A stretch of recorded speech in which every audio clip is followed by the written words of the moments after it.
안녕하세요, 학생 여러분. 만나서 반갑습니다. 이번 실가 수업 5단원, 그 다음에 2소단원, 로봇의 기능과 구조의 첫 번째 시간입니다. 2소단원 첫 번째 시간으로서 8차시 로봇을 알아보기라는 학습 주제로 공부를 하도록 하겠습니다. 교과서는 106쪽에서 107쪽이 되겠습니다. 자, 수업 목차를 한번 살펴보도록 하겠습니다. 자, 첫 번째 활동은 로봇의 의미. 그 다음에 두 번째 활동은 로봇의 종류. 그 다음에 세 번째 활동은 로봇을 구분하기. 이러한 활동을 하도록 하겠습니다. 자, 교과서 106쪽에 보면 나는 맛있는 음식을 만드는 요리사 복제 로봇이 너무 신기해. 나는 멋진 연주를 하는 백파이프 연주 로봇 복제 로봇이 좋아.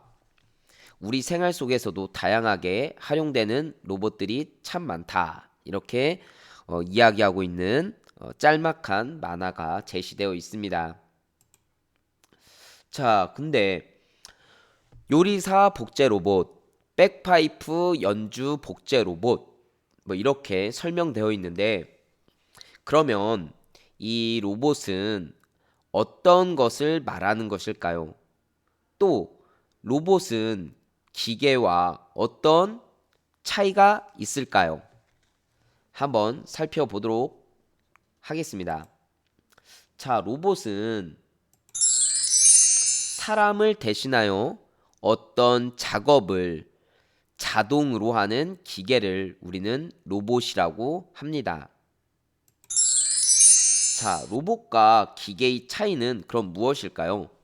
이 기계는 사용자가 일일이 조종하는 대로 움직이는 장치를 말하는데, 로봇은 미리 프로그래밍된 작업 또는 일을 사용자의 조종 없이 일정한 조건에서 스스로 처리하는 자동화된 기계를 말합니다. 따라서 이 기계는 사람들이 수동으로 일일이 이렇게 조정을 해야지만 움직이는 데 반해서 이 로봇이라는 것은 스스로 자동화된 기계를 말한다는 거죠. 따라서 이 로봇은 기계이다 라고 말하면 이 문장은 맞는 건가요? 틀린 문장인가요? 반대로 기계는 로봇이다 라고 말하면 이 문장은 맞는 문장일까요? 틀린 문장일까요? 한번 여러분들이 교과서 106쪽 맨 상단 위에 한번 어떤 문장이 맞고 어떤 문장이 틀린지 한번 적어보고 왜 그런지도 한번 적어보시기 바랍니다.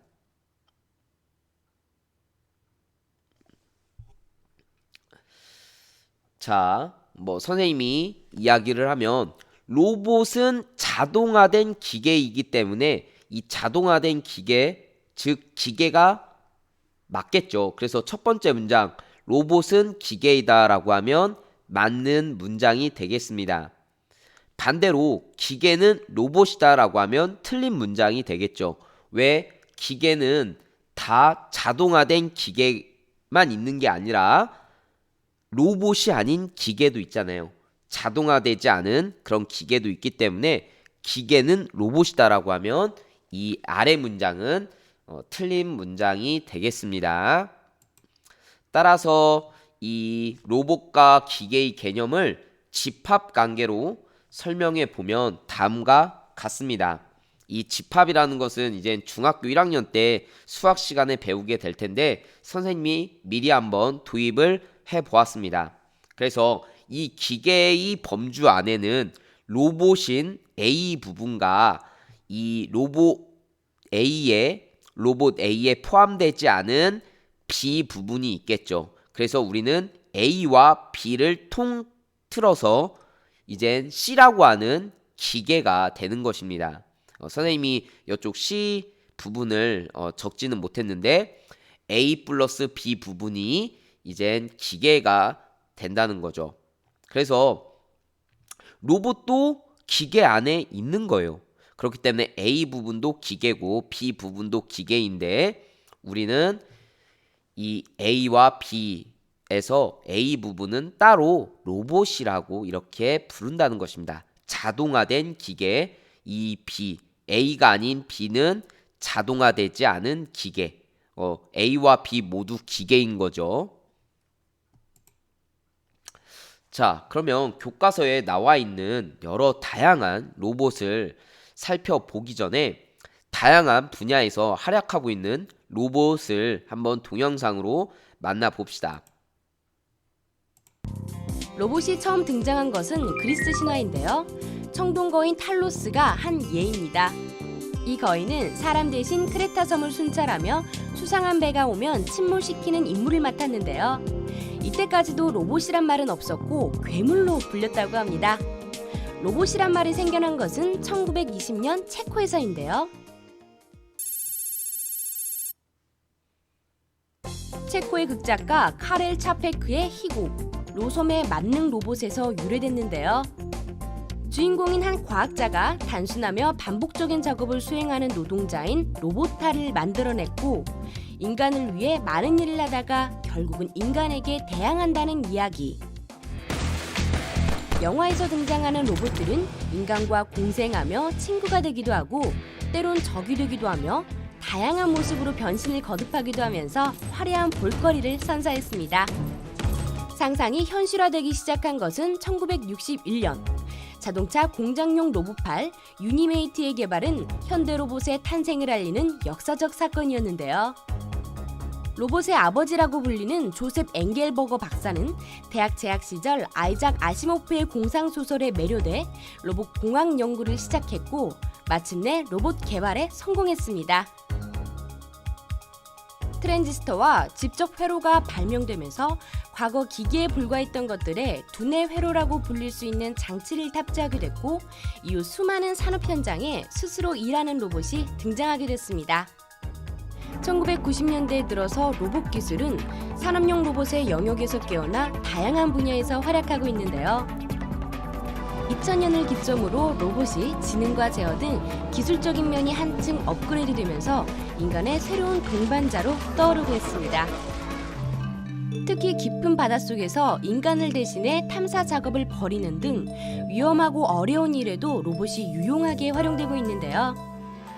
또한 군사용 로봇은 주류의 매설 지역이나 테러 현장에서 폭발물을 해체하는 등 정찰과 수색에 활용되고 있습니다. 하지만 어찌된 일인지 수많은 과학자들이 연구실을 배회하며 밤을 새워도 걷는 로봇만큼은 좀처럼 만들지 못했는데요. 인간을 창조한 신으로부터 물려받은 본능에서일까요? 인간처럼 두 발로 걷는 자신의 모습을 닮은 피조물을 만들어내기에 이르렀는데 그것이 바로 이족보행 로봇입니다. 네, 그 로봇이 다양한 분야에서 활용이 되고 있고 계속해서 발전되고 있다는 것을 영상으로 시청해 봤습니다. 자, 그러면 교과서 106쪽하고 107쪽에 나와 있는 로봇의 종류에 대해서 살펴보도록 하겠습니다. 자, 교육 로봇, 즉 공부에 흥미를 가질 수 있도록 도와주며 지식과 정보를 전달하는 로봇이다. 이렇게 나와 있습니다. 자, 교육용 로봇 키보2 해가지고 비통신형 한정판 특가 모델을 이렇게 판매를 했었어요. 그래서 이 공부할 때 조금 옆에서 도와주는 기계다라고 보시면 되겠죠. 자, 그 다음에 청소 로봇, 집안의 더러운 곳을 청소해주는 로봇, 그쵸? 무선 청소 로봇이 되겠죠. 그 다음에 반려 로봇, 사람이 가까이 두고 귀여워하며 기르는 외환동물과 같은 로봇이라고 합니다. 그래서 우리가 뭐 이렇게 무선 청소기, 그죠?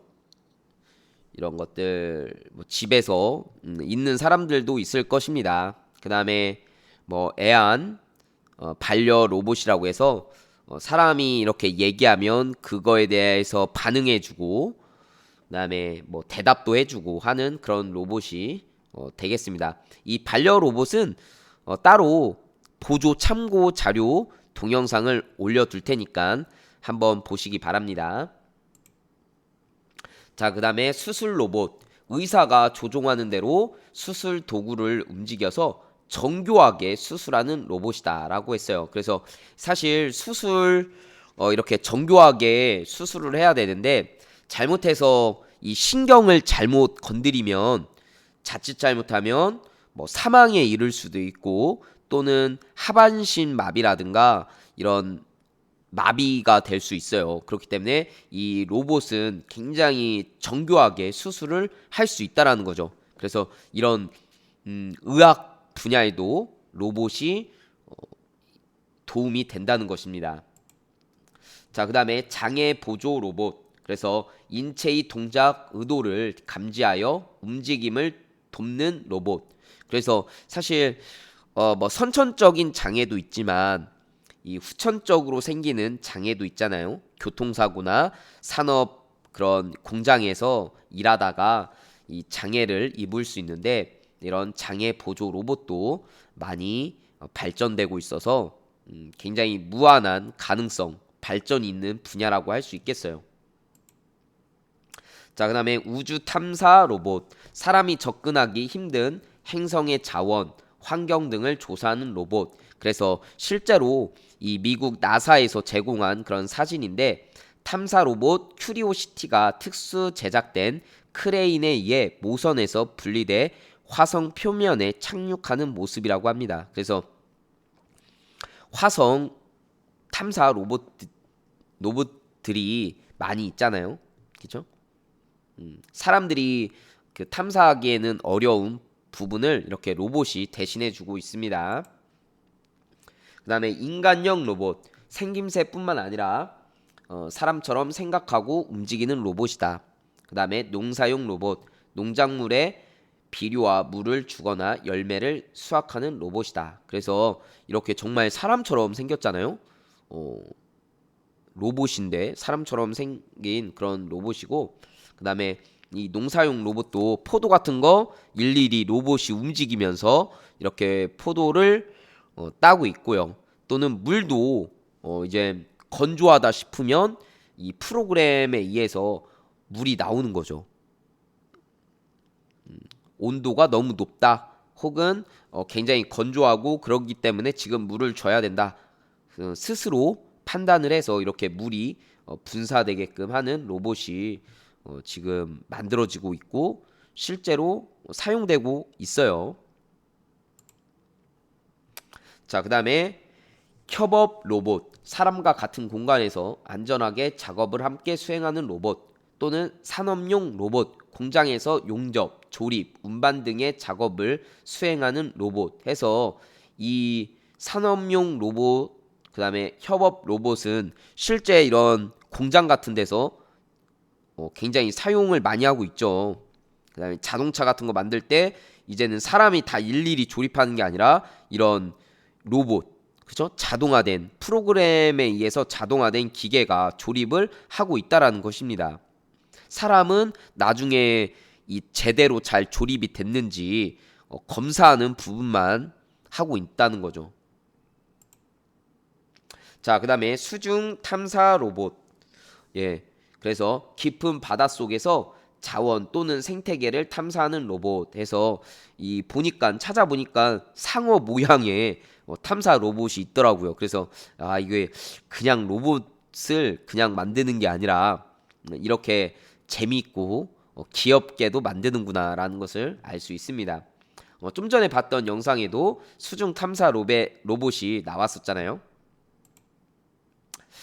자, 그러면 이제 활동 3번 로봇을 구분하기 교과서 107쪽에 상단 위에 나와 있는데 지금까지 살펴본 다양한 로봇을 활용 분야에 따라서 구분을 해보자는 것입니다.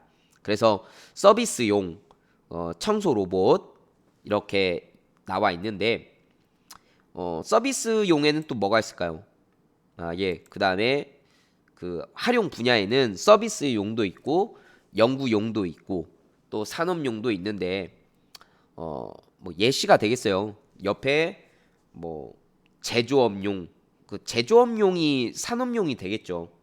그다음에 뭐 전문 서비스용 그 로봇이 바로 연구용이 되겠어요. 그래서 서비스용에는 청소 로봇, 그다음에 교육 로봇, 그렇죠? 이런 것들이 있겠죠.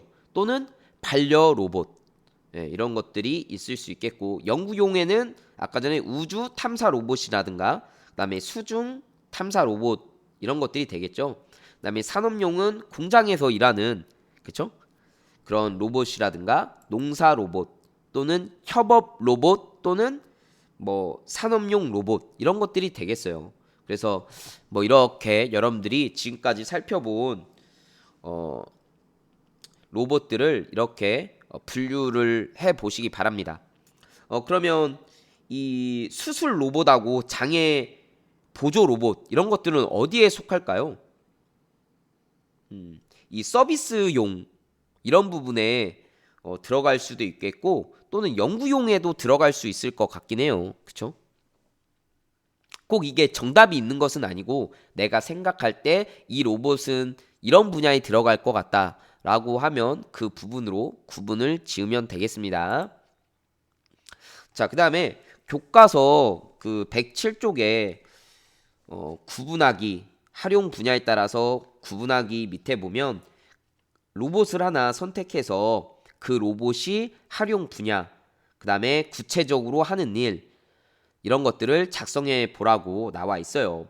그리고 글이나 그림으로 좀 자유롭게 표현해 보라고 하면서 활동지 5를 그 활용하면 되겠습니다. 그래서 내가 그 다양한 로봇 중에 내가 원하는 로봇 하나를 구해서 선택해서 그 로봇의 활용 분야, 그다음에 로봇이 하는 일, 그리고 글이나 그림으로 자유롭게 표현하면 되겠습니다. 자, 오늘은 로봇의 의미와 종류, 그다음에 그다음에 활용 분야에 따라 구분하는 활동을 해봤습니다. 다음 시간에는 센서와 로봇의 작동 원리를 알아보는 시간을 갖도록 하겠습니다. 그럼 다음 실가 수업 시간에 만나고 오늘도 시청해 주셔서 감사합니다. 안전하고 행복한 하루 되세요. 그럼 다음 시간에 만나요. 안녕.